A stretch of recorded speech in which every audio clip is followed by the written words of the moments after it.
1993 में मुंबई को सिलसिलेवार बॉम्ब धमाके से दहलाने वाले आतंकी टाइगर मेमन के खिलाफ अब सरकार बड़ा एक्शन लेने जा रही है। जानकारी के अनुसार टाइगर मेमन की 17 प्रॉपर्टीज को जल्द ही नीलाम कर दिया जाएगा, जिसकी कीमत 400 करोड़ से भी ज्यादा की बताई जा रही है। 1993 में टाइगर मेमन ने दाऊद इब्राहिम के साथ मिलकर मुंबई के अलग अलग इलाकों में बॉम्ब धमाके किए थे, जिसमें सैकड़ों लोगों की जान चली गई थी। इस मामले में टाइगर मेमन के भाई याकूब मेमन को पहले ही फांसी दी जा चुकी है, लेकिन पाकिस्तान में बैठे होने के कारण टाइगर मेमन पुलिस के हाथ नहीं लग पाया है। इस वीडियो में हम आपको बताएंगे कि टाइगर मेमन की कौन कौन सी प्रॉपर्टीज को नीलाम किया जाएगा और कौन है टाइगर मेमन। नमस्कार, आप देख रहे हैं लोकमत हिंदी। मेरा नाम है सोन कनौजिया। इस मामले से जुड़े एक अधिकारी ने गुरुवार को बताया कि नीलामी के लिए तैयार 17 संपत्तियों में से एक फ्लैट भी शामिल है, जहां कथित तौर पर ब्लास्ट की साजिश रची गई थी। विशेष टाडा कोर्ट ने टाइगर मेमन और उनके परिवार की 17 संपत्तियों का विवरण स्मगलर्स और विदेशी मुद्रा हेराफेरीकर्ता अधिनियम प्राधिकरण यानी कि सफेमा को दिया था। इनमें से 8 संपत्तियों पर सफेमा का पहले से ही कब्जा हो चुका है। इन संपत्तियों में केंद्रीय मुंबई के माहिम स्थित अल हुसैनी बिल्डिंग के 3 फ्लैट शामिल है, जहां टाइगर मेमन, उनके 5 भाई और उनकी मां रहती थी। अधिकारी ने बताया कि केंद्र सरकार इन संपत्तियों का मूल्यांकन करवा रही है ताकि नीलामी के लिए आधार मूल्य तय किया जा सके। अधिकारियों के मुताबिक नीलामी दिसंबर या जनवरी में कानूनी औपचारिकताएं पूरी होते ही आयोजित की जा सकती है। मेमन परिवार की अन्य संपत्तियों में उपनगरीय वाकोला के कोले कल्याण क्षेत्र में 10,000 वर्ग मीटर की जमीन शामिल है, जिसकी अनुमित कीमत 400 करोड़ रुपए बताई गई है। इसके अलावा सफेमा दक्षिण मुंबई के जवेरी बाजार में एक अन्य संपत्ति पर भी कब्जा कर रहा है।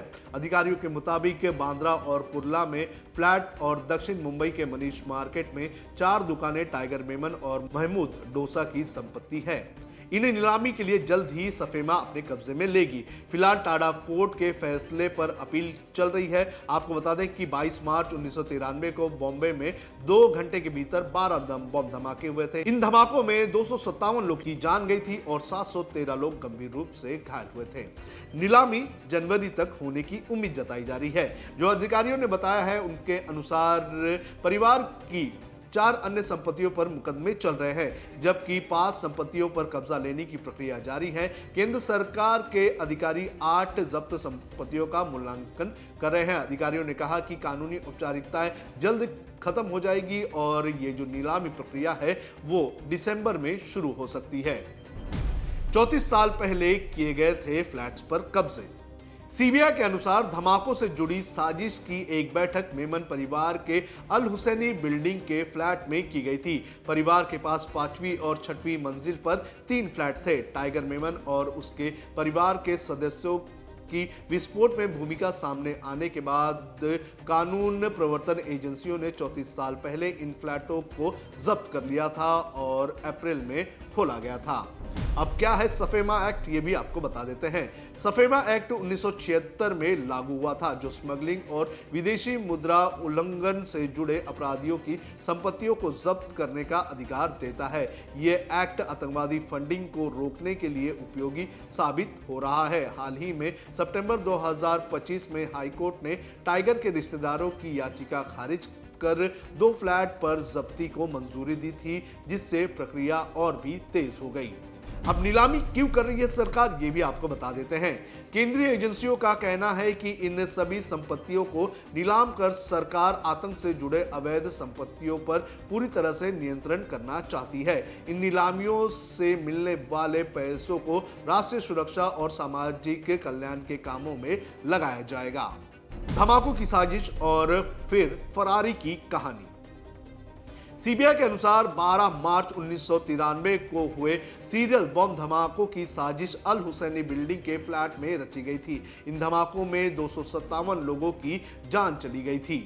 धमाके से पहले ही टाइगर मेमन अपने परिवार के साथ दुबई चला गया था और फिर दुबई से वो पाकिस्तान चला गया था। उसका भाई याकूब मेमन 2015 में फांसी पर चढ़ाया गया था, बल्कि उसके परिवार के कुछ और सदस्य इस वक्त जेल में हैं।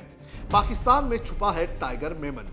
टाइगर मेमन 12 मार्च 1993 को किए गए बॉम्ब स्फोट के बाद फरार हो गया था।